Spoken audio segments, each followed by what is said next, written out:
Business advice that's blindingly obvious once you know it. When is the best time to handle objections when you're having a sales conversation with a potential customer or client? The answer is before they come up. Handle the objections before they come up. Now, there are three main types of objections in sales, and they are time, money, and trust. When somebody says they don't have the time or it's not the right time, what they're really saying is that you are not a priority. So if that's the case, you need to be introducing the cost of inaction. If the cost of inaction is very, very high, suddenly you become a priority. Cost of inaction, COI. If the question is about money, you need to be talking about the ROI, the return on investment. Because if somebody says, whoa, that seems expensive, and you haven't introduced the ROI, the return on investment, it's usually because they can't see the upside yet. So to them, it seems like a cost rather than an investment. Now, the third one is the trickiest, and that's called trust. And there's two sides to this piece. Firstly, they need to be able to trust you. But you know what? This is actually not a big objection. At least it's not in our world. Most people that arrive on a phone call or a Zoom call with one of my crew have usually watched some videos, they've been part of our email newsletter for a bit.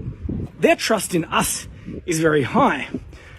But the other side of trust, because it's a double-sided coin, is that they just don't trust themselves. They don't trust that they're in a position to get the result that you're talking about. Maybe they think that they lack an ability. Maybe they think that they won't follow through. Maybe they think that what you do is not right for them. So I brought up the statement a little bit earlier, the question, when is the best time to handle objections? And the answer is before they come up.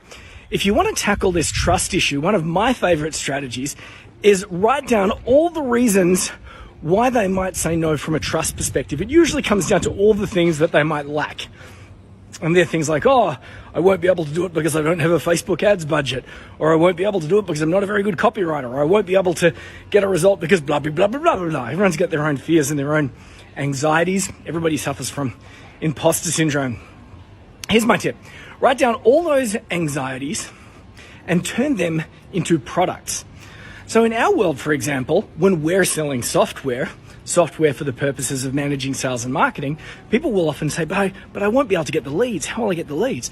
So as a bonus, we offer training, how to get 100 leads in 10 days. So when we're at the point of selling, we introduce the product, the price, the investment, the cost of inaction, and then we run through all these extras that the person is going to get. And these extras progressively tick off all the different reasons why they say no as a bonus. Now, if you're really into sales, you're probably thinking ahead. And yes, you can take those bonuses that you've just introduced for the specific purpose of tackling this issue of trust, and you can use that to create a little bit of scarcity too. So when is the best time to handle an objection? Before they come up. What are the typical types of objections? Time, money, trust. If we want to tackle time, we need to turn it into a priority by introducing the cost of inaction. If the objection is about money, we haven't introduced the return on investment. If it's all about trust, we need to tackle all those fears before they come up.